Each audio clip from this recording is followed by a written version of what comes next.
Times have been tough, no doubt about it. Tough on all of us. But you know what? So be it.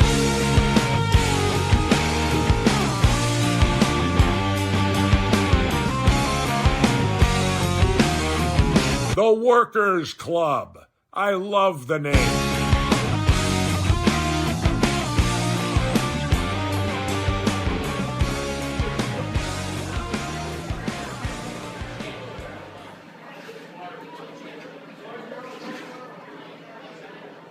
Yeah, so this interview I listened to, he was taking phone calls, Larry Nelson, on this, I assume, just YouTube show or podcast. I don't know. And I was waiting for a dumb question. We really didn't get any. But what's weird is he basically tells every single story that's in this book, which makes me think he's a guy who's only got these stories and there's really nothing else. This is it. Wow. Because, like, I hadn't even finished reading, and I wrote down all these great stories, and then they're in the book. And I'm like, But he retold the Hawk underage girl story on this radio show. And then one thing he said that's not in the book, he said he liked Bruiser Brody, but Brody was a huge cokehead, which I'd never heard before. Interesting. Yeah. The Carbo sock story. He's got it all. He did say at the Winnipeg parties that we read about, he was always the first one naked.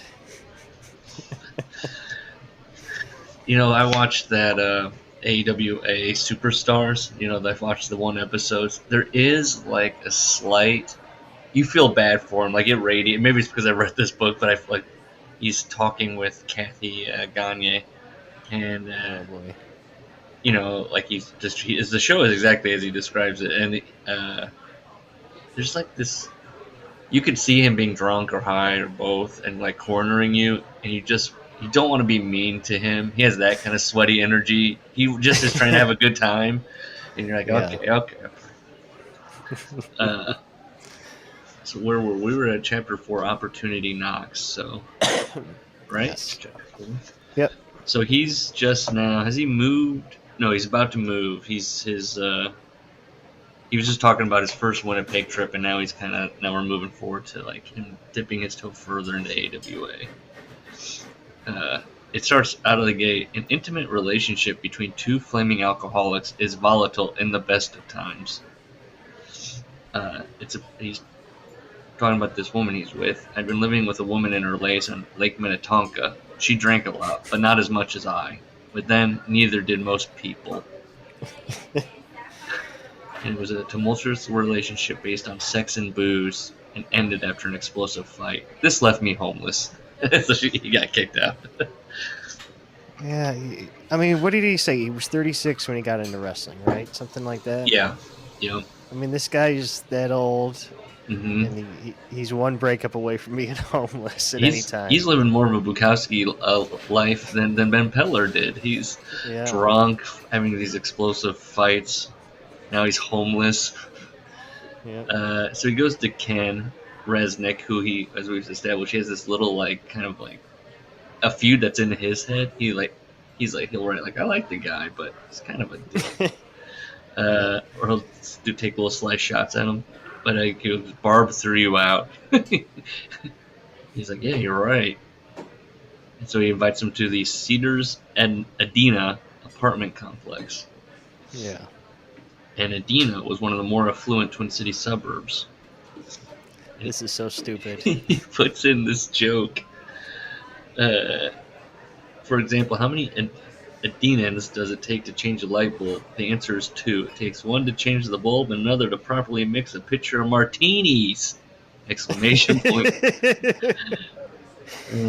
That's local. That's like that's something people are laughing about around the radio station.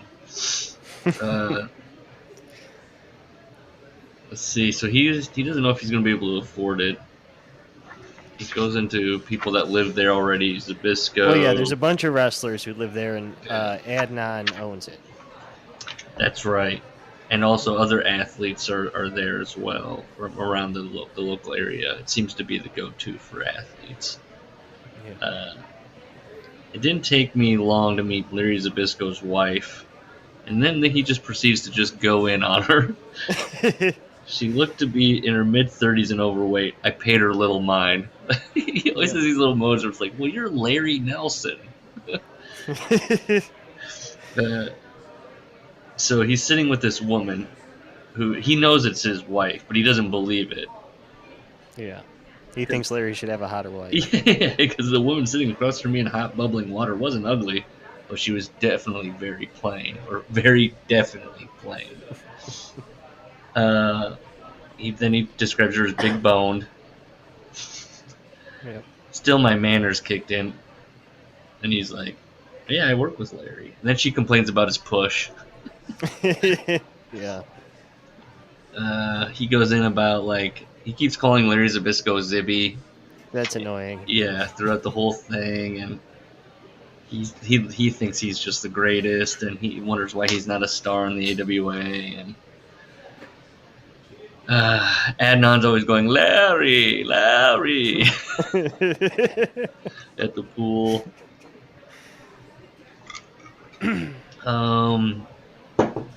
He talks about yeah, he loves Larry Zbyszko. Yeah. He was even like that on the interview. Just Yeah, thought he was the most intelligent, quick-witted, best heel. He does a lot of the, you'd think this guy, yeah, he's such a sneak, but actually he's a great guy. You think Adnan would be this, but he's actually this. And I was just we get it. I like, there's a little thing he's talking about Ken Resnick again, who's at the pool, and he says that Ken has some sort of flat white paste graced his nose. Yeah, it's called sunscreen, Larry. What is that? He's saying. Then Ken's he has to bring up that Ken's the butt of a lot of jokes at the poolside, and he likes Adnan. He definitely then a lady comes into the pool or to the poolside. She's dressed for work, office work. She was, and this is Larry. This is becoming a thing in this book where he gets horny as hell and can't help but write about how he was so horny at the time. She was very pretty, built in that sexy, full-bodied way men prefer over the scrawny model look. Sandy blonde hair, tasteful makeup, and one of those loose jungle cat walks that can conjure up any number of male fantasies. I was working on an erotic one when Adnan called her. So in all these, I have to picture him just like, oh, he's like, eyes wide as his tongue, he's licking his lips. So it's Beth, Adnan's wife. Yeah, all right. Yeah. I had a hard time not staring at her. She had a sweet smile that, together with that full figure, gave her an unusually sexy quality. He does it too with the women too, where he'll do you think that she was mean because she was hot, but she's actually pretty nice. She does a little bit there, and we got the answer because we were like, oh shit, he's getting paid more. Oh yeah, I even started drinking a better brand of scotch. Yeah, do it, Larry. I don't know if you've ever heard this before. Then WWTC pissed in my chili. Have you ever heard that? I don't think I've ever heard that, no. Pissed in my chili. That seems like it would be like a thing around Skyline Chili, but not Minnesota. Doesn't seem like pissed in cornflakes. Right. I was trying to think of what the substance was. So he talks about the AM station, the FM stations, and they're in a success right now. And I thought he was going to go, hey, it was my wrestling stuff because he's talking that up so much earlier on. But he goes, actually, one of the biggest positive changes was the addition of Nancy Rosen. She was and is a consummate professional. So she's, at this point, when he wrote this, he's like, hey, if you read this. Yeah. To this day, I have never heard a radio personality better than Nancy Rosen. I was like, yes, you have. It was Mean Gene. You were gobsmacked by his performance. You were like, what? So we were changing formats, he says. Management had come up with a great idea that he was very excited about. Yeah, for a second, I mean, I don't think she's mentioned but one or two more times, and her fucking picture's in here. Yeah, oh yeah, no, yeah. You turn a couple pages later, and there it is, and he dives in a little bit more of Nancy, where it's like, oh, okay, so he really did like her.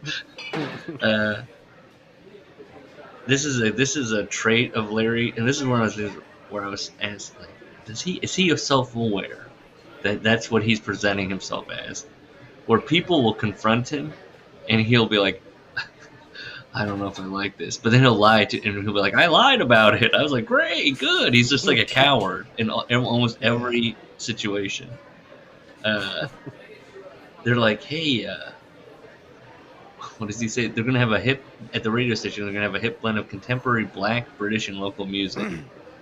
And he's like, what's happening? His mind's reeling, rating suicide, dancing slips of past due rent. But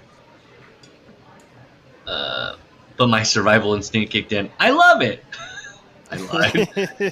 But then my concern turned to Don Thompson, my morning partner. So what does Don think? Don won't fit in. We're going to let him go. And he just kind of moves on. He's like, oh, okay. Yeah. Which is a very, like, Alan Parsons, like, just, sure, where's the life? He's the guy going, where's the life vest, the ring? The lifesaver? Is that what that's called? What are you talking about? In life, Larry Nelson is someone that would, like, shove, if the door was floating in Titanic, he's shoving Rose off if he's Jack. He just wants to be saved. Don doesn't really matter into it. Sure. Oh, sorry, now I understand. That's because he goes, management planned to fire my partner and Deep Six, the format I believed in. I refrained from protest and hid my emotions well, but I was crushed. It's just like, all right. So then the radios are back. The station plummets. He does talk about he got Nancy, his friend and co-worker Nancy Rosen, involved.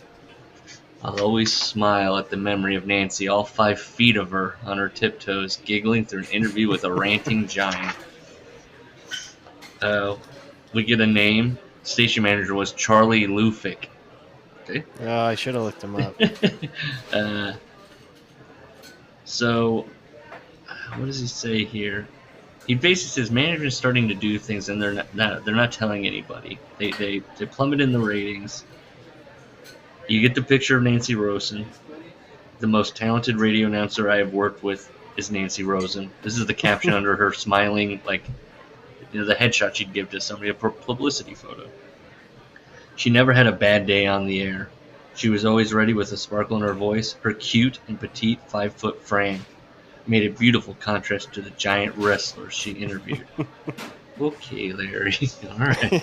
Settle down easy. So everybody's tired of being in the loop of what's going to happen to the station, so people are just quitting, and which is what the station wants. Then they're not responsible for anything. So Nancy's like, you should quit too. But he's kind of a coward, so he's just like staying there, getting paid. So they offer him to be the program director of the failing station. And he goes, I did not wish to be a program director of a lame duck radio format with no air staff. I would be the king of nothing. And then the guy goes, the director goes, of course, there's going to be more money. Okay, no problem, I replied. I'm your man. Yeah, he's never hard to convince. Not a man of conviction. No. He goes, he's like, I knew it wasn't going to be short-lived. But then he's like, you know what I found out it was going to be? Weather reports all the time. And then, he left on good terms. Got a sparkling recommendation. I mean, come on, an AM station playing the weather all day? There couldn't have been more than 17 people in a dyno listening to that. The farmer that's waking up and going, finally, something that I can't. Yeah, which is funny too because he's like, man, FM is where it's at. It's like, and the DJs have that kind of nomadic. They go town to town, or at least they used to. I don't know if they do anymore, but why don't you just get another job? He acts like this was the station, I know he went on to the fact that we can't find anything on him makes me think he never got onto FM. You think he always was on AM for the rest of his days? End of the dial, 5:10 AM. That's one step above college radio. I was shocked that we could. I mean, you'd think Larry. Well, see, when you Google Larry Nelson, him as the AWA guy comes up, or that. Okay. And then I was like, well, he must have gone. We find out later what happened, which I think is dumb. But I was like, well, he probably just went by Larry Shipley. Like in his career, he did not. He went as Larry. He was Larry Nelson. So chapter 5 is called Wrestlerock. He describes himself. Wrestlerock is awesome, dude. This is also just a chapter of him just like trying to be involved and just being Larry. But he thinks this was like a killer show. Oh yeah, oh yeah. He in his. It's funny because then the next chapter is like, well, WWF is kicking our ass. We tried. He describes himself here. He's 6'1", small bone structure. He's big on too. People are either big bone. This is very weird. So I was like, small bone structure. What's that mean? He's skinny fat. Long legs and pot belly. Yeah, I guess that's how he's describing himself. He's like, he's definitely not going to call himself fat. Because those people he thinks are trash. So he blames this, that he's like kind of a lanky guy that's 6'1", but he's got a big old belly, that he can't be fitted for a tux. And he thinks it's kind of funny, I think, that the guy that's fitting him for the tux for the AWA says, putting a tuxedo on you is like putting earrings on a pig. And I think he thinks that means it was difficult to put a tux on him or doesn't look good. I think look, Larry, he's calling you ugly. That's what that means. Yeah. He's saying you're ugly troll of a man, and why am I doing this?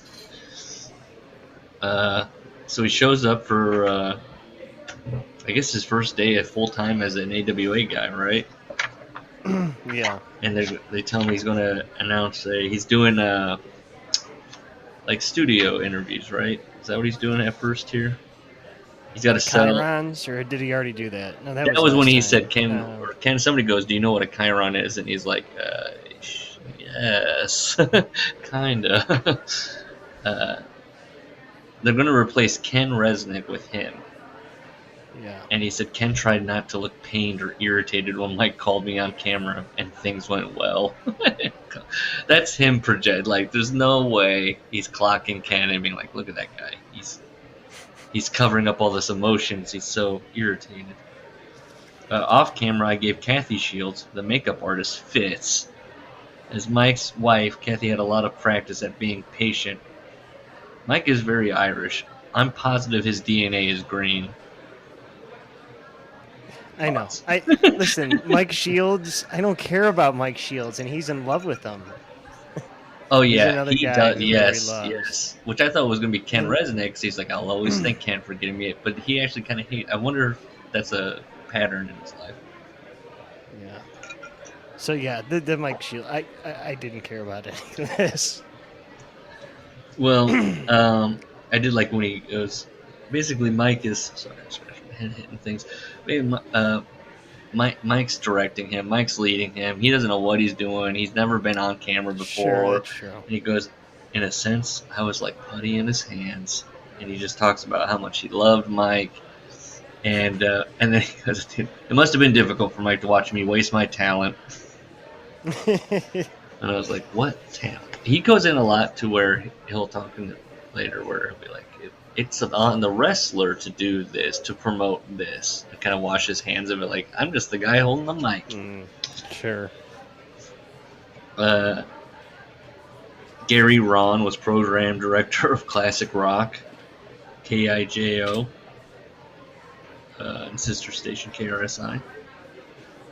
Just wanted to. So I think he goes. He goes. Yeah, well, somebody from the FM station calls him to be like, "Hey, do you want a job?" And doing some air shifts at his 2 stations. So just doing some shifts, picking up some shifts. Okay, that's right. Yeah, and our boy murdered. Who would I have to kill? I thought. He just was like, "Oh," but I just responded with yes. Now here, did you catch this? Because of my radio connections, I was invited to sit in on a meeting of music promoters and AWA executives. Do you think that's why he was invited, or he just kind of stumbled in? He just kind of walked in and wandered, hey, how's it going? Or do you think they Vern No, was I like, think they would have brought him on because they had that radio show going. They're like, he's the radio guy. He's got the connections. Yeah. But I don't think they would expect much of him. Yeah, I know. I could never, because I was like, is he being taken seriously? He says no for the most part. Yeah. So they're trying to figure out who's going to play the Wrestlerock show. Larry jumps in and goes, what we need is an enhancement act at an enhancement price. It's spring 86. He wants Fabulous Thunderbirds Tough Enough. He gets shot down. He said, let's make it an oldies show. He gets shot down. They don't want to do oldies shows. They want kids and yuppies. By then I was out of ideas and I just shut up. Yeah. And then they never invite him to a meeting again. Yeah. That's sad. So they had decided on Waylon Jennings. He's like, what? I mean, it is pretty fucking dumb. It Minnesota. is. There's things that when he's talking, it's like, oh, that's why they went out of business. Oh, yeah, I could see why that would eventually lead to their downfall. We get where he. I always think this is funny. He turns into Stan Lee all of a sudden and goes, "It's necessary for us, dear reader." Oh, me? He's talking to me. He's talking about WWTC, and earlier he said there was going to be black musicians on it, and you better believe now it's an urban station. It was an urban station. And during that time he'd met, or he'd started listening to her, I think, Melanie Rosales. How did they meet? I think he's saying that when it was an quote-unquote urban station, he started playing Melanie Rosales. She was a popular act. Okay. And he goes, so he pitches her in a long, roundabout way. He's like, that's why I want to play a Wrestlerock. Well, he says she's going to open for Waylon, right? Yeah. Now, hang on. That didn't happen, did it? Because I don't know. I don't remember. What, the wrestling show's over and then you have an opener? That's the death slot. Yeah, everybody's gonna. I think he writes. He goes on. I mean, what time is Waylon going on? Like 2 a.m. I think he writes like, and then a lot of people left. Yeah, he does. He kind of sounds like he makes it almost sound like it was a small, because he goes, we went up towards the stage, so it was like a small group of people being like, yeah, Melanie. Yeah. I had many bona fide reasons to pick Melanie. And he kind of goes, well, Waylon Jennings a guy, she's a girl. There you go. You got balance, baby. But the truth is, I was crazy about Melanie Rosales. And this would give me an opportunity to get to know her better. So, Melanie comes into the control room to do a live interview on his morning show. Oh, he's back in the past. I was instantly smitten. She wore a stylish, tight-fitting, multicolored outfit, was about 30 years old, had blonde hair, big eyes, and measured about 5 feet 6 inches tall. He's always there with how tall is this person? With just enough weight that curved and rounded to absolute perfection. She showed serious cleavage. That's one sentence. At first, I made an effort not to stare. I soon surrendered to my male tendencies and pictured her naked. You know what I picture Larry doing is the type of guy that would hang around party centers where weddings would be going on in the suburbs and drinking at the bars there, Dude. Just hoping to pick up an ant. Dude.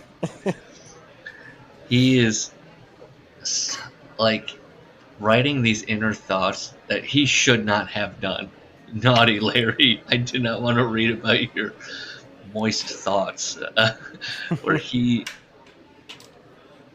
What is he getting out of writing this out other than reliving it in his mind and being like, hell yes, that's like serial... Or he's trying to sell you on her as a character. Yeah. It's like she was... But when he does it for everyone, then it means nothing. Then yes, it's just creepy. Yeah. If he did it for like his wife, that'd be one thing. He's, I don't know if we ever get to him talking about her, but I hope that it's like, she was better than all those gals I already wrote about. All those flea bags and queens. Yeah. I have a fertile imagination, and fantasy took my breath away. He's meeting her, he's shaking her hand, he's nodding, and all the while just hardcore erotic thoughts are flashing in his mind. Her smile, which sparkled in a way that loosens a man's teeth. He's like a cartoon. He's like a wolf. His eyes are bulging out of his head. Made me a prisoner. She wore elaborate earrings and some other jewelry. Probably costume, but who cared? This woman was stunning. So then she's talking about, the song, and it's written by Bonnie Raitt, and then, Bonnie Raitt sent it to her brother. Dropping names. Yeah, Steve. And, Melanie explained, Steve is my husband. I tried to hide my choked up disappointment. Husband? And then he puts, like, symbols and characters to be like, fuck. Husband? I squeaked. Yeah, she continued. And then explains, like, that's how it works. Bonnie Raitt's brother would be right. Steve.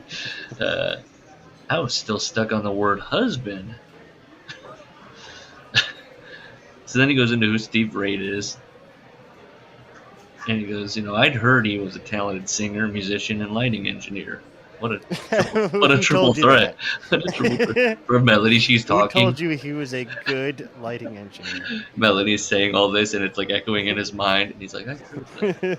What I did not want to hear was that Melanie had a husband. Oh, well, I'll deal with him later. I thought, good Lord.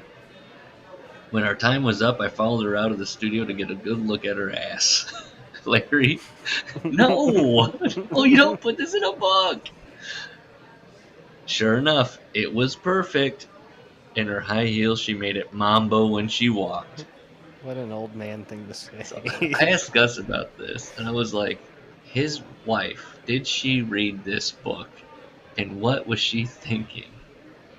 When this guy is like, he can't help but, like, did she just go, did you have to write about, like, did you have to? And he's like, that's the gritty, that's the real deal. That's raw, me being raw. And it's like, you just being horny is raw? What? Music director of WWTC was Mark Johnson. Oh, he does. So he's like, I demand we interview Melanie. We did, in my apartment. Her husband Steve and Mark were present too. My mission was to get her a recording deal. And then he brings up Eric Bischoff. He has somehow come across Eric Bischoff and knows that he has connections in the record industry. So I've never heard that. He calls Eric Bischoff, and he agreed to send her a tape of Melanie Rosales to a friend of his at Polydor Records. Yeah, this has got to be like foreshadowing stuff for later, because then he goes, nothing ever came of it. Of course not, Larry. But I made a mental note that I owed Eric Bischoff a favor. So she's locked in. It's going to be Melanie Rosales and Waylon Jennings. Steve Raitt was a good man and a real pro. I liked him, but damn it, why did he have to be married to Melanie Rosales? He calls Vern, no one ever has or ever will be as big a wrestling draw in the Twin Cities as Vern Gagne. And it's like, that's false, and you know it's false. I just like Vern Gagne was a master builder sentence. Oh, yeah, yep. But yeah, there's some whoppers in here. I mean, Vern was going to go and run for public office. Yeah, yep. Either party would have loved to have had him. Had he set his mind to it, he may very well have become governor. Which, he's got some weird underlying stuff with Jesse Ventura. I don't know what it's about, because he likes Vern. And so he takes weird shots at Jesse. He does keep bringing up that Jesse was governor, or was at the time. And yeah, to say like, oh yeah, Vern could have also been governor. It's like, is that something Vern said at some various points? You know, I could be governor. Someone told me that they did the poll. They voted tomorrow. Yeah. Then Adnan and some kid, or Ken's fighting with Adnan, Ken Resnick, and then they're fake fighting in front of Larry, but then Larry thinks that Ken could have been knocked out cold for real. Yeah, I didn't even. I just see these stories. Yeah, he has these stories where he's non-connected like, stories. And then he'll be like, it is one of those things where it's like a fan watching the show, and he's like, oh wow, that happened. Right. Better. That's what some of these Stan Hansen stories are. It's like, oh yeah, right, you were an off Stan. We get it. Oh yeah. Buck Zumhoff gets a shout out there as the people that were, great for Wrestlerock. Oh yeah. Yeah, and Harvey Race, quote unquote Harvey Race, the NWA World Champion. Harvey Race. Yep. Harvey Race, a very big name. So big that you can't even remember what the fuck he's called. Well, I mean, John Ord. What was that? Yeah, I don't know. And finally, I was so rewarded because on page 73, he's put in front of Stan Hansen, and he doesn't know what to do, and he goes, "I'm a coward, but a dedicated one." And so Ken quit. Yeah, nothing really. Yeah. Ken quit, which I think he kind of then poo-poos on. I didn't even expect him to quit. Suddenly, I was the man. Oh yeah, so Wrestlerock, that's where he cues that. He had to do backstage and color. That's where they're, all of a sudden he's in it at Wrestlerock. So yeah, Wrestlerock is seared in his brain. Okay. After he talked a while, he likes Stan Hansen. He does talk about like how he's so sweaty. He talks about that a lot. I'm so sweaty. Yeah. No, you said that earlier, not even referencing him, and I was gonna say he mentioned it himself. Yeah. I mean, I don't have much highlighted to you, but like he kind of just goes into Wrestlerock, like. And he's padding the house. He called 30,000. Like, 30,000. Yeah, it was 23 maybe. He had the Vern number in his ear. Yeah, but more Stan Hansen stuff. Blah blah blah. Nothing on these 2 pages. These pictures. Come on, these are the best pictures we could get. It looks like they took little freezes of like the footage, like that he had tapes or something. And Larry's reel-to-reel tapes that he carries in a trunk. I mean, he even puts over the Adnan LKC versus Vern Gagne match. Oh yeah, as in some epic battle. Yeah. He even says, though you don't see much blood in matches these days, this was published in 2000. Yeah. Well, it's very clear he doesn't watch 1999. But yeah, oh yeah, and it's like, bro, yeah, that's what I thought. I was like, oh, he's not watching at all anymore.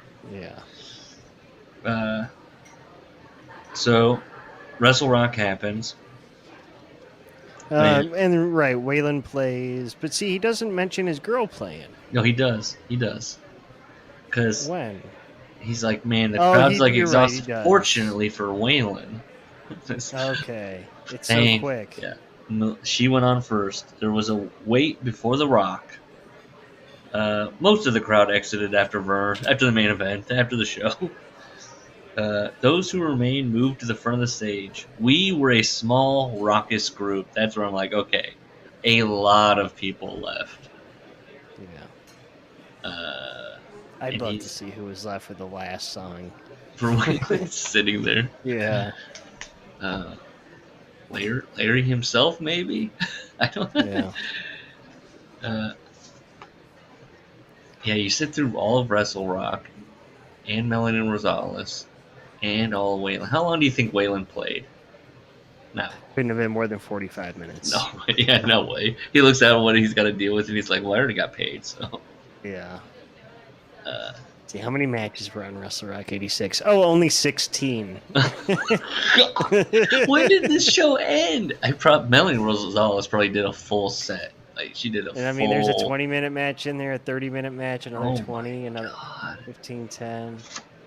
Yeah, I mean, you had to see Giant Baba defeat Bulldog Bob Brown. Oh, my God. Before seeing Waylon. And Little Mr. T. And then, oh, my God. Larry. He was there. He went to Melanie Rosales. Did he stay for Waylon? No, I don't know. He probably followed Melanie around like a puppy dog. Chapter 6, interview day. And hopefully, I hope he has figured out what that is. Let's see. Yeah, he goes into Ken again. He goes into like what he'd seen because he's taking Ken's job, and so he's worried because he saw like everyone would see that Ken would be the butt of juvenile jokes, was picked on like the class nerd. Remember, he described this guy as very handsome and jock-like. Yeah, right. Well, right, because Larry makes him guarantee they're not going to screw with him, right? Yeah, he says, "I would not tolerate similar behavior." And when he wrote that, I was like, he's definitely going to get bullied in this book, and he's going to be like, okay.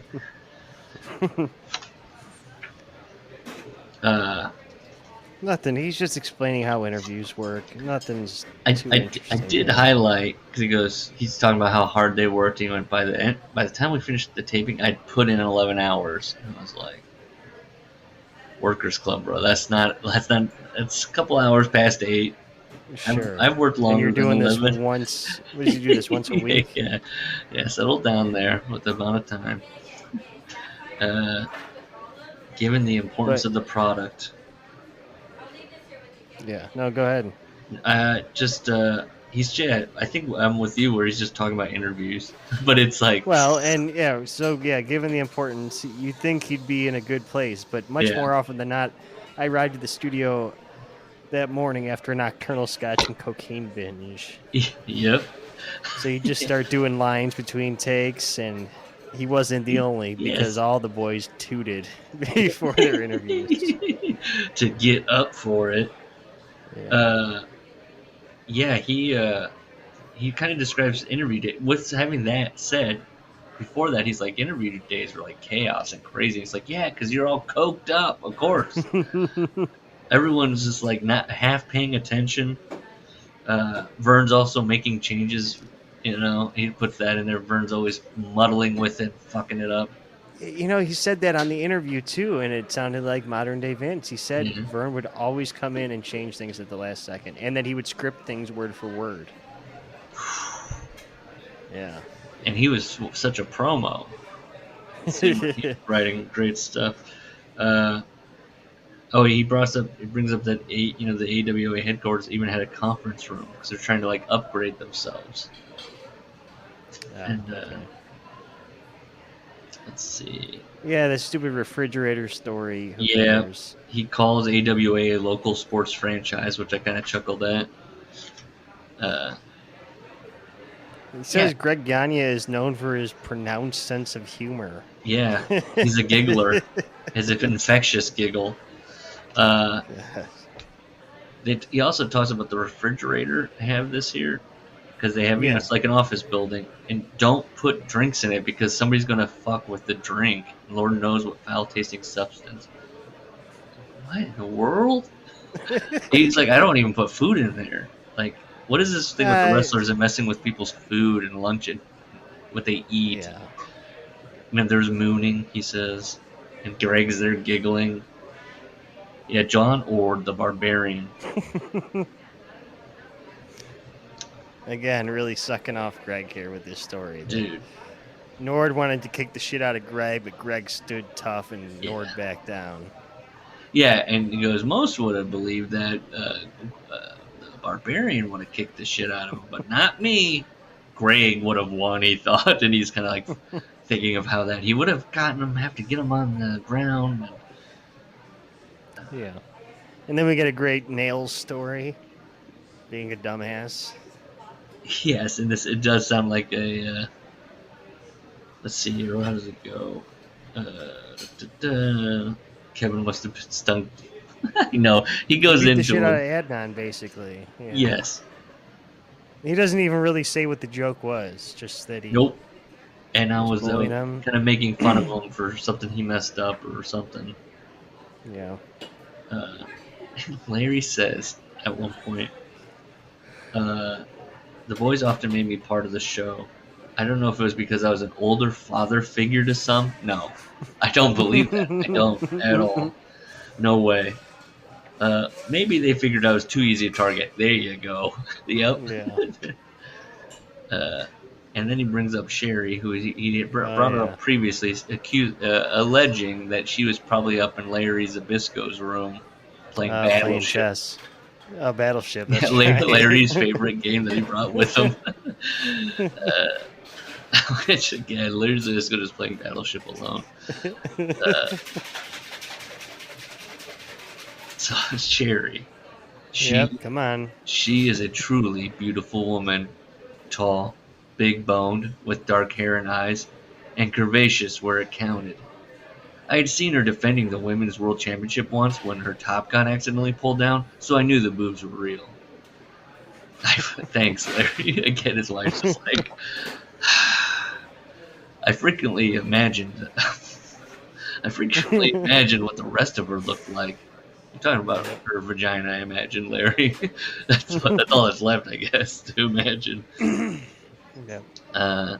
So he says that. Do you think this happened? I bet it did. And if it was, especially because it's Zbyszko. Do you think it was for Larry Zbyszko? Yeah, probably. And just Larry's that guy. Larry Nelson's that guy. A lot of Larrys right now. Or Zbyszko wanted her to do it to fuck with Larry. Yeah. And let's watch this guy. Like, he's going to start going, humna, humna, humna. And, because he gets on it. So Larry and Larry are talking. And Sherry comes in. And she's like grinning at them. She menacingly slid the dress up to the edge of her lower ass cheeks. Our eyes got wider and our mouths began to fall. As she pulled the dress higher, it was obvious she wasn't wearing panties. Look. We could see half her ass. She pulled. I'm like embarrassed. I wrote like at one point, I'm embarrassed for her. Like I'm cringing as I'm reading this. She pulled up some more, and there it was, perfectly round, firm, and luscious. I began to salivate. Zibby dropped to his knees and began to move toward her on all fours. Then there's like, see. I don't know if I believe this. This is where I was like, did this happen? Where he's like, then there was a noise from down the hall, and she pulled her dress down, laughing. That was it. And this was not a come on. That was just her playful, delightful self. Yeah. Okay. So then he brings up this story that a lot of people have heard. Marty Jannetty, Shawn Michaels, they're in AWA as the Midnight Rockers. It's Marty's birthday, and Shawn Michaels decided to get a hooker for him. That's the sentence. And he's expecting a stripper. He's describing like, he's very weird about this. Yeah, he's like, you need a boom box to bring with you. Yeah, he calls it the normal protocols for the hooker. So Larry Nelson is aware of what normally he's like, whoa. Well, right, he comes off as a guy who's had so much experience. Yeah, he he's has like, things he needs to have yeah, done. he's like, if you're not doing them, then you just haven't been doing this long enough. Yeah, where's your boombox? Yeah, normal hooker protocol. Hello. So no boombox sentence. She did strip quickly and completely. It was at this point I left the studio, which is like, if he did, there was like a window like right next to where he was standing, where he was like furtively glancing. Maybe because I found her skinny. He does like the big boned, ugly, and not too clean. Maybe my instincts told me this was trouble. Anyway, there it is. What was I talking? Anyways, I was later told she dropped to her knees, pulled out Marty's cock. This is in the book, and gave him a blowjob. In the control room, orders were given to turn the camera on the action. Who told you that? Irish Mike Shields? Yeah. While the whole thing was dutifully recorded, I was in the outer office. I saw the hooker, looking slightly flushed and sheepish, depart out the door. Oh, she's modest. She's like, I can't believe that happened. He goes to back to the studio. This is Minneapolis. Yeah, she's like, I gotta go have lunch with my mom. What am I gonna tell her? So everyone's Kathy like giving Gagne walks in Kathy Gagne, an absolute sweetheart. She's Vern's daughter, and she hears what has happened, and she's like a normal person whose family is involved with the business, like the money part, actually making money. Goes, this isn't right. And then also Mike's wife, another Kathy. A lot of Larrys, a lot of Kathys. It's the Midwest. Mike's wife wasn't thrilled either. Basically, any woman that heard what had occurred, where a hooker was brought into a television studio to suck a guy off while everyone watched and recorded it with their cameras, the cameras that were paid for. What is our hero doing when like the Kathys are yelling and Kathy Shields is yelling at Mike for filming and all that? Which Mike spurs it on. He goes, "What's all the fuss over a blowjob?" And so then all the women are, "Hey, you speak. What are you doing?" I think I hid in the bathroom for that one, that scrap. So Larry's hiding in the bathroom while people yell.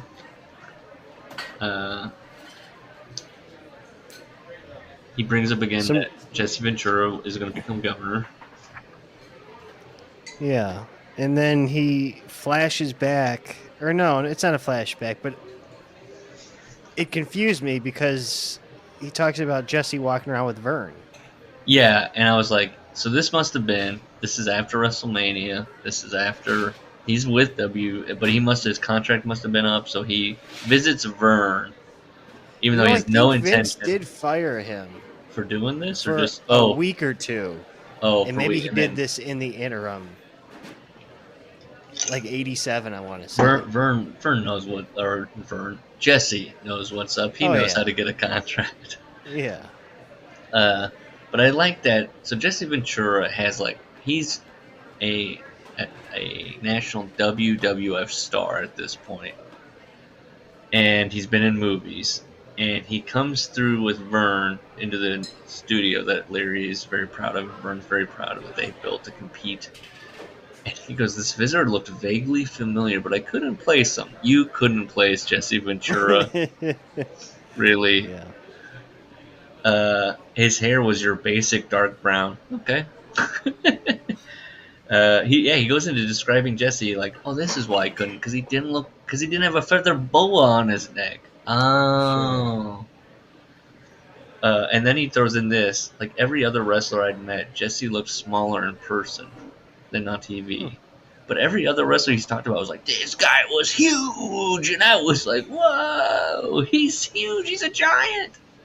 So why the Jesse burn where he's like, he's kind of small when you think about it. But he's also 6'1". He is 6'1". Maybe he was expecting Jesse to be, I don't know, what does he consider huge? 6'4", I guess. What was the Barbarian? Because he was huge. Yeah, he did say. I think he said he was 6'5", but I don't remember that being the case. I don't think Nord was not the Barbarian. It was the Berserker. They call him the Barbarian. 6'5", 295. He wasn't 6'5". Come on. He was 6'3". He talks a lot about people trying to put makeup on him. He's just so sweaty and horrible that they just like that's pancake makeup that just looks orange.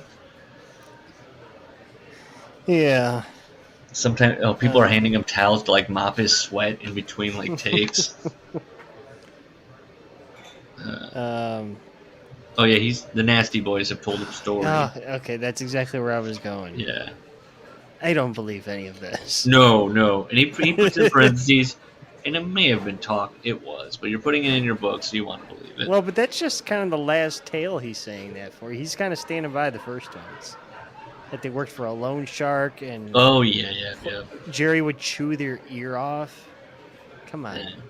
He does the thing that's like, why are people so, even that have been in the business, like, why are they so insecure about it being called fake? Like, in this book, for AWA fans, wrestling fans that would have picked it up, he's like, don't tell Jerry Sags it's fake, he'll bite your ear off. And it's like, okay, alright. Yeah, he goes into it. He throws in that Jim Brunzell was friends with Bruce Springsteen. And, I missed that page. Yeah, it's on the captions. The two pictures of Greg, who he's like, he talks again about, Greg Gagne was the best. I don't believe that at all. No, I don't. I know, yeah, he was like really chummy with Greg. How would Jim Brunzell but then Bruce Springsteen? Yeah, that I don't know. I too That's was what like, I'm saying. I'm like, and then I was like trying to picture him sitting around with the East Street Band. He's sitting next to Mike Weinberg. He's like drinking a beer. Like, hey, he's from fucking Minnesota. When would he have intersected with Asbury Park? I don't know. Yeah, he says. Does he say with his friend? Maybe Bruce was a big fan of AWA. I don't know. He was like getting tapes. He's like, that's pretty good. Well, he was, he did the song for the wrestler. Maybe he's a fan. Is that? I don't know. I should look up in interviews and see if he gets brought up. What would he have been a fan of? Wait, like I'm trying to think of when he would have been a child, and then New Jersey. Well, probably Buddy Rogers for sure. Yeah. Jeez. Was he then eventually just a WWF kid, like that kid? But when was his heyday? Like, when was he? Okay, we can't get into early '60s, but yeah. Bruce Springsteen. Wait, you mean? No, I meant like Bruce. I was trying to think of like his career, and I was trying to like think of the year, and then like what. Bruce hit big in like '75 or '74. Was his first album. So WrestleMania is just still a gleam in someone's eye. He's still territorial at that point.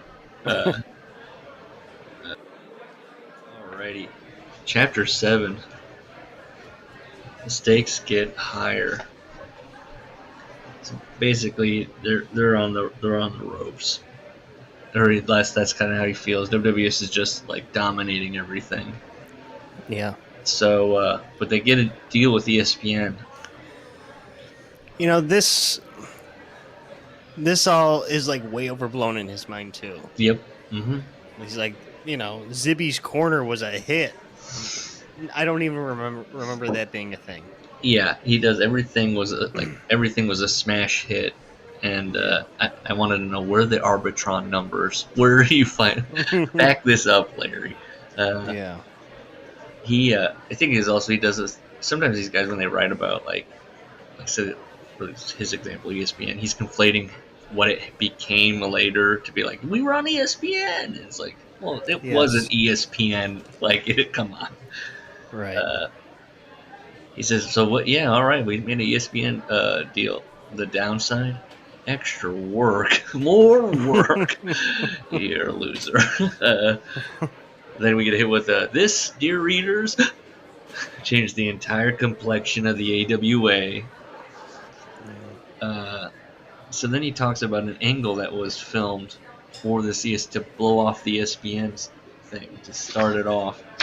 And I like that he goes, it's basically your basic guy, Zibby, as he's called.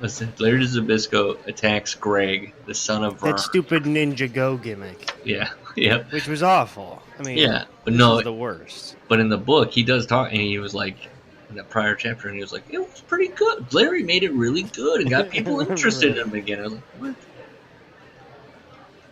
But he says of somebody attacking someone's child. What does it say? You thought those complete personality changes of that magnitude only happened on the television soap operas? Oh, yeah. Yeah. You know, pro wrestling, I've heard it's like a male soap opera. Yeah. The Zbyszko story just is dropped in here. About the divorce? Because last we knew they were married, and he just says he's been through a nasty divorce, and his wife took a nude photo, reclining full frontal, just so you know what the pose was. Yeah, and then had flyers printed of it. Yes. Yeah, I guess Why? so. She did that. What kind of revenge is that? Well, now everyone knows. Yeah. Like, people are like, Larry, I saw your wife nude, reclining, full frontal. If you need to know, and he's like, okay. Did you have sex with her? No, just she posting those pictures of herself around town. Well, we're divorced. I don't know. Yeah. I did like that when he was talking about that angle with Zbyszko and the guy, and he goes, oh, thanks, I was looking for that. Yeah, I did. Liam will be very happy. He goes, because then he goes, oh, they had this Zbyszko corner, planned out where this and this. In hindsight, I bet they came up with that idea and then decided to do, it's like, yes, they thought of this and how to promote it, and then made an angle on TV. Right, and that's similar to when he was talking about interviewing Stan Hansen. He's like, they never let me know what was going to happen to me at ringside. Yes. Yeah, no one ever clued him, man. So this was going through a nasty divorce. He cautiously drifted to Kathy, which is like, that's an that's a little nugget in there. Cautiously drifted. Kathy, besides being a good person, she was lovely, stacked, knew how to dress. I'm sure they all appreciate you. Like, Larry Nelson is happy with me because I'm stacked. Well, it's interesting because Hogan said Kathy looked like Greg. And that she had a nice body, but she looked like Greg. And he's kind of saying the same thing because he says she's a good person and was lovely. Yeah. And stacked. And he thinks Greg's a nice person. Yeah. Which I'm kind of thinking back on that episode I watched. I'm like, I mean, she's not wearing anything. I can't tell what Larry's looking at, but she kind of looks like Greg a little bit. Yeah, a little bit. I can see it. She's no Melanie Rosales. I'll say that. Yeah. He reveals, I was dating Kathy's cousin, Pat. What's his name? Pat Markson Winsick. Pat was then this was like, what does this person look like? Yeah. Pat was Vern's secretary and office manager. So she's gotta be. Vern's not rocking the Vince thing of like somebody that was a Playboy playmate, doesn't know what they're doing, but they're like, 22 tops in age. I'm guessing Pat Marks She's and been in the office Wingstick. since '74. Yes, he trusts her. She's in Larry's age range, maybe a little older. Yeah. Which we know later because another Wingstick gets brought up and it's like, oh, okay, I think I know what this woman looks like. Yeah. He talks about Big Scott Hall. He didn't see it in Scott Hall very much. These days, he's a major star in the WWF. Wrong. You're not watching the product. He's not in the WWF in '99 or 2000. Like, yeah. Is that when this came out? '99 or 2000? Yeah. I think it says copyright in '99, so I have to assume. Okay. So these are no. Yeah, that's just the history. '99. He talks about, so he's watching Scott Hall and Larry Zbyszko do an angle, and he goes, again, I know this was all planned in advance, but I had not been let in on it. The planners never let me in on anything.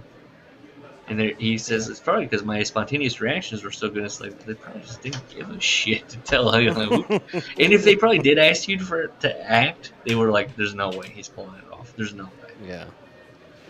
Yeah. So the show's a hit. Has he gotten into the show yet, or is this just the original ESPN? The corner. Yeah, this is the AWA show. The like their flagship. Yeah. And everyone's happy. And Larry Nelson, third person baby, was beginning to truly understand the power of television. And he goes into his fame. Even the most popular disc jockey and the highest rated station in the country is only known locally. And I was like, that's not true.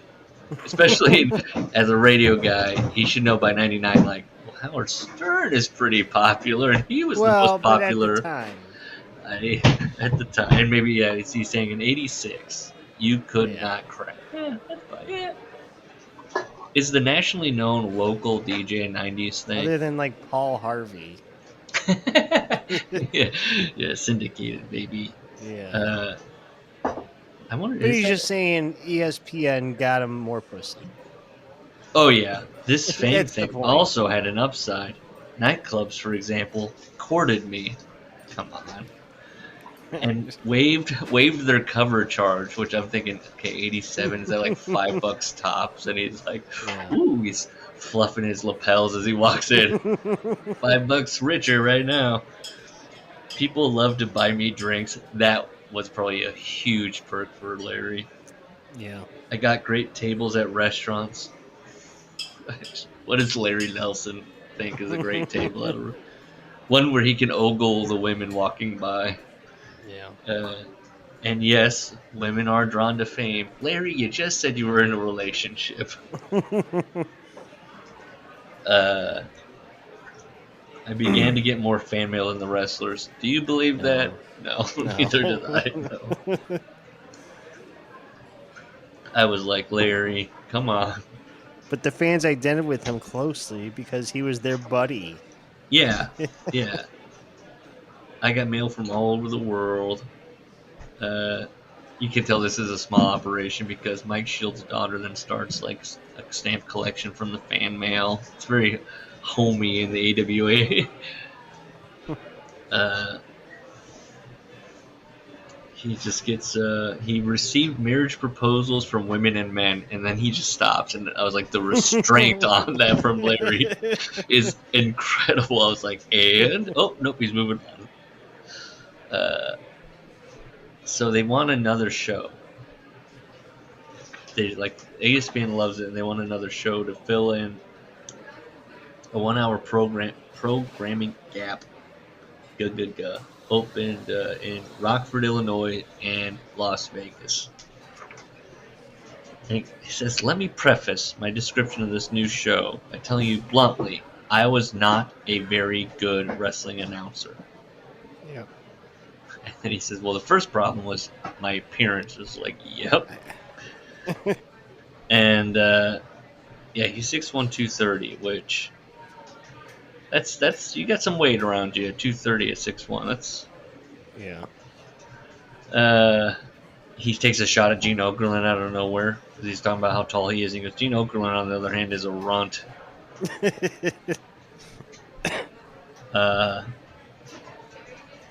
So, my personality did not fit the character they wanted. Yeah. What was that?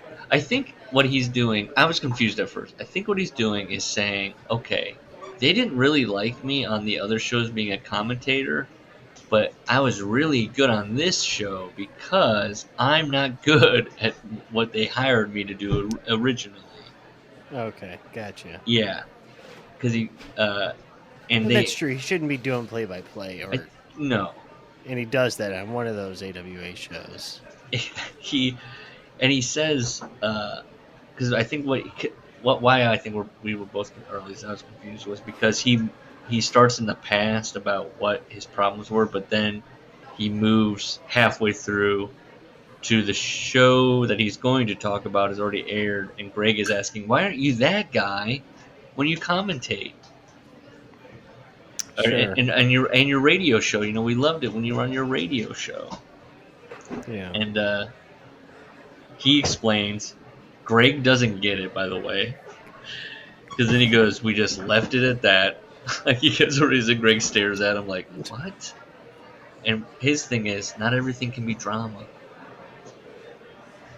And so then Greg stares at that answer and he goes, we left it there. With this out of the way, let's talk about the new show.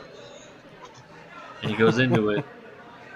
Irish Mike Shields is there, but it's going to be just a highlight show. But he's going to host a little, like, what are those called? Interstitials? Yeah. Irish Mike Shields is the boss. There's a young punk named Polish Joe. You can definitely tell that he never left any of this kind of like... He still probably has a friend that he's putting the ethnicity or the culture like before. Like when he wrote this in 2000, he probably had like a friend called like Mexican Tony. Sure. There's a skinny camera guy named Whippoorwill. And then, I don't know if this is on purpose or not, you tell me. He writes, I'll just read the whole sentence. None of us is very smart, but we sure are ugly, except for Kathy. Did he specifically make that sentence stupid? Is that a joke? Is that a joke from him? None of us is very smart.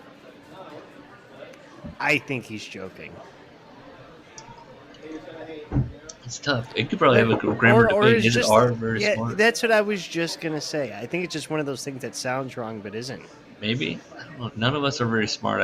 That's how I thought when I read none of us is very smart. I went, what is the proper grammar on that? He's talking about zero, not a group. Yeah, none of us. That's right, yeah. Yeah. You can't think of the us. The us is what makes is sound wrong. I know that's a lot of words. But... so he's talking about we were all part of this show and we were all just going on camera. And this all started because it wasn't like this right away. He kind of makes it sound like it wasn't like that. And that all of a sudden they were like, well, we have more airtime to fill, so and he's like, I'm just going to talk. And I dragged... people out to, he wants Kathy Shields out there to step in front of the camera. And he asked Mike who does he ask Mike? Yeah, Mike Shields, who is his, like, mentor. Or no, sounds like public access. Yeah, it does. And it does look like that, by the way, when I watched it. Oh, no, it's Kathy. He says Kathy Shields grinned like an idiot. And wait. Jesus. Yeah, then Whippoorwill comes out. And he talks about, the fun we had with all these bits. And they were doing all these things where, like, if he was going off on a rant, they'd cut off his mic. Something he clearly learned from Bobby Heenan and remembered forever. And that's right. Yeah. Sometimes he would threaten to call immigration on Polish Joe. They have their like own Wilson character where like Polish Joe's never seen, only talked about. There's lore to this show. This built a mystique that some viewers couldn't shake. As we later learned one night in Las Vegas, Okay, there better be a story with Polish Joe in Yeah. Las Vegas. So here we go. He throws this in here. I like that Kathy heard about the show, and then like in the Stephanie McMahon thing, was like, "Can I get on camera?" And then all of a sudden, she had her own segment. Kathy's just on the staff now. This is weird. Yeah, he's like, so it was popular, and there's an episode where he had everyone was bringing their kids around and stuff, and so he brought his kid. This was an episode where I bared some of my soul. I looked into the camera and admitted, "My name is Larry Alvin Shipley. In 1978, I was hired to do mornings at WKKN in Rockford, Illinois. Curtis King, the program director, asked me to use the name Larry Nelson on the air because Rockford had a large Swedish population. I agreed and kept the name when I moved on to Minneapolis, St. Paul." End of quote. First, Larry, why did you keep using Larry Nelson? That's like, it was probably a coward thing where he's like, well, I can't start over again. I might as well, one or two fans will know who I am and change the dial, find me. Yeah. I do also like you're in radio and somebody's like, Larry Shipley, look, we got a lot of Swedes listening here. Change it to Larry Nelson. They'll love you. And he's just like, instead of going, I don't think I have to change my name. It's just like he was like, yeah, Rockford, Illinois. Yeah, he's like, yep, Larry Nelson now and forever. It's like, come on, man. So he's brought his daughter, and why he had to say that, his daughter Tony, and why he had to say that is because she would tell people, hey, my dad is the host of the AWA shows. And they were like, no, he's not. Your name is Shipley. His is Nelson. And so he brought her on the Superstar show and introduced her as my daughter. And he writes, that fixed that. He like this dusting his hands. All right, problem solved. It's like, Larry, why don't you just stay with your wife? Shipley, kids. Oh. There's another thing where he starts talking about kids and just like how great they were in the studio and their hands. He never talked about the kid before this. No, yeah, he's never brought up Tony or having a daughter ever before this. Yeah. It's weird he puts it into like where he's like, this show had everything. It even had drama. It's basically the Springer Show. And yeah, he and Ben Peller, the previous artists we have, both have this thing where they're like they didn't have great childhoods, I think. 'Cause they like had these the kids were hams and they're giggling and it's all so fun. Then I playfully threatened to pile drive 12-year-old Sean Markson Winsick, and I'm like, oh, the son of the woman you're dating? Yeah. If he didn't say that I was his all-time favorite. Well, if he didn't say that I was his all-time favorite wrestling announcer, and I'm like, okay, so this was something outside that you brought inside. Why doesn't this kid like me? You got to tell me I'm your favorite, or I'm gonna pile drive you, you little piece of. We went to a break with me faking an elbow slam to the top of his head. I'm like, no, he was working still. He was like, God.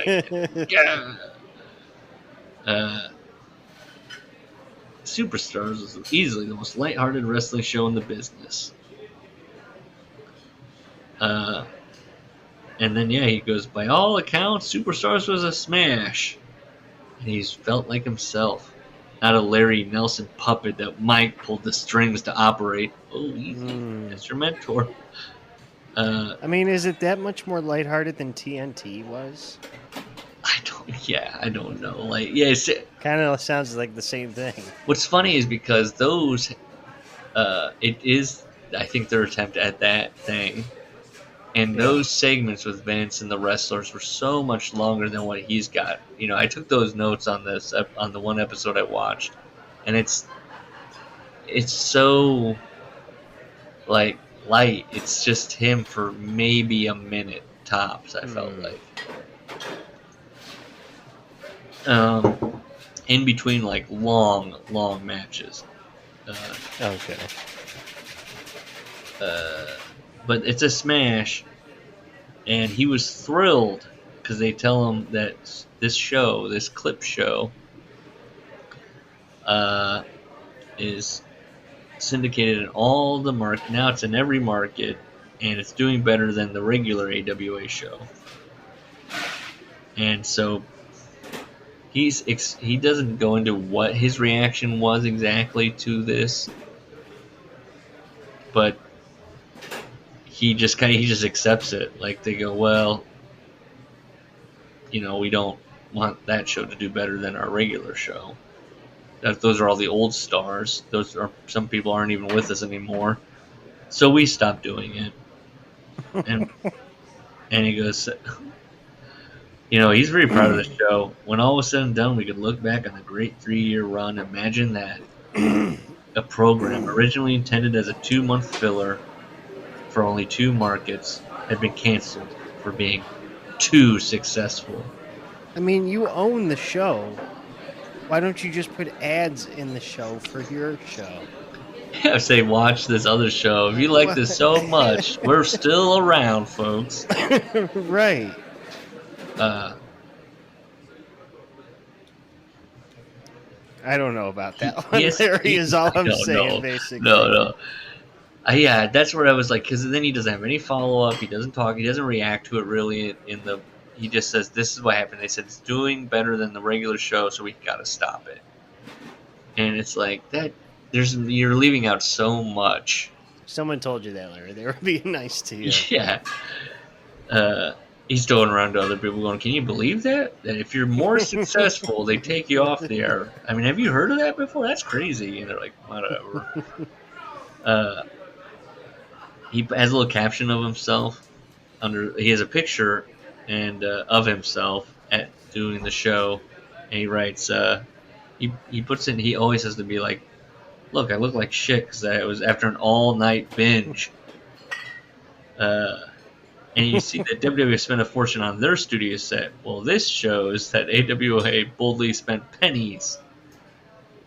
Just a monitor and a desk. Even so, our show was tremendously successful. Yeah. Well, that was I don't know. I will say, Larry's got a great voice. Do you want to hear... Listen to that interview. Do you want to hear... I mean, these are slight notes on the show itself, AWA Superstars. Yeah, what happened on it? It starts out, and with the intro, it's clips of wrestling matches, but after every clip of a wrestling move, it's Larry. It's a clip of him on the show. And all the music was like redubbed because they don't have it or whatever, but the first clip that you see of Larry is Larry crawling to his feet. He's on all fours, and he's just kind of trying to get to his feet. That's the first clip. The second clip of Larry is Larry having trash thrown at him by the people behind the camera. That's the second. Third clip is Larry trying on a bandana. It's like some merch and stuff like that, and he's kind of like looking at it and trying to put it on his head. The last clip of Larry is Larry in a clown wig, kind of like looking around like, what are we talking about? So it's one of those, like a rainbow-colored clown wig. Yeah. And it's a tight shot of him. That's how it opens up. And he's like down. And he goes, hey, I'm little Larry Nelson. And he goes, oh. And he's on a little weird chair. They come out. And he says, this, I'm told, is an orthopedic chair. And he stands up again. He points at the chair and goes, see that? That's a chair. And then he's kind of like trying to get back in it where you like kneel, but you're kind of like in a weird position. He goes, are we selling these things? And that's what he hears in the background. He goes, we're selling these things. And then they go on to he does this thing where he's like, he's about to tell the show, and he goes, big breath. And then he also asks at one point, he's like, anyone? The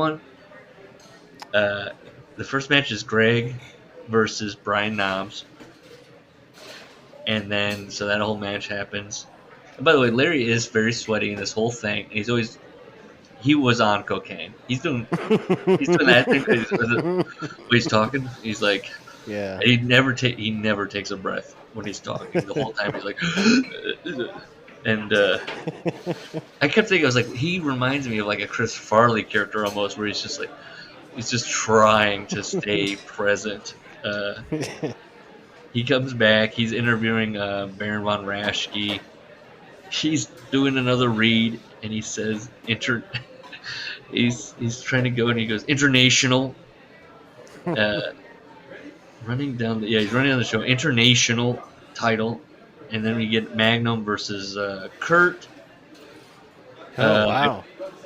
Yeah, long match, and then he's got no breath. He's like licking his lips. He's got like, and he comes in. He's going to interview Tom Zank, and he's given one of those. I guess Vern wrote the promo because it's a nothing promo. Tom Zank's struggling to get through it, and he goes, "Well, that's why I'm bringing in my friend Ricky Rice." And this guy comes in, Ricky Rice, and when that happens, he goes, "Oh, now that's why I'm bringing my friend." Larry does this thing where he goes, "Ooh," and his background is hokey. Oh, Ricky Rice. They're like, Larry's like, "Tell us about your background, Ricky." And he goes, "I used to do amateur wrestling." Vern's eyes were like, "Yeah, all right." And he goes, "Oh, I used to play hockey." And I was like, "Oh, yeah, you're definitely from this area." And then Tom Zank ends up by going, "Hey, ladies, we're both single." And that gets a little from Larry, "Ooh, hoo, hoo." He gets in there, "Ooh, hoo, hoo." And then you get the Adonis,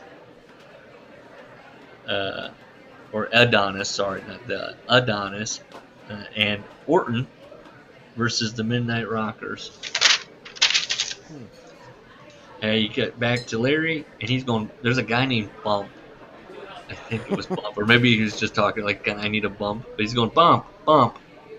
And then he goes, "Oh, if you want AEW in your area, call Rob Rasmussen. Or Ramses, I don't know, it was Rasmussen." They had a number there. And then Kathy. You can book him for a birthday party. Well, yeah, it's like, "I want AWA to come to Omaha." I guess if they got enough calls, Rob was like, "Vern, book it." And then Kathy comes out. This is what he's talking about. Kathy comes out.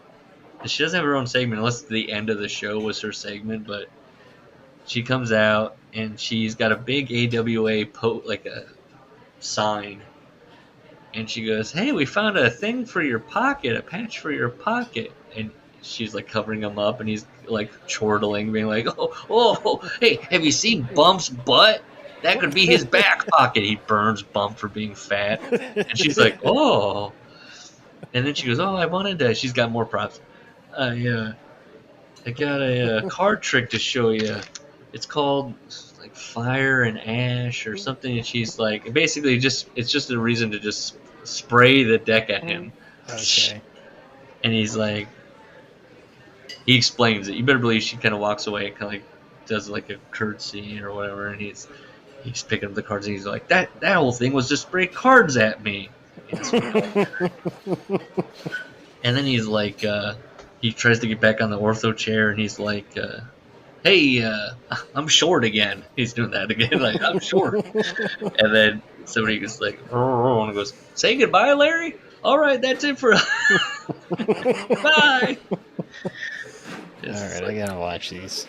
Yeah, there's only 2, which is like, it says season 3, so they have some. Where are the all years of it, the full 3 years of Larry doing his bits at his most Larry, not being puppeteered by Mike Shields?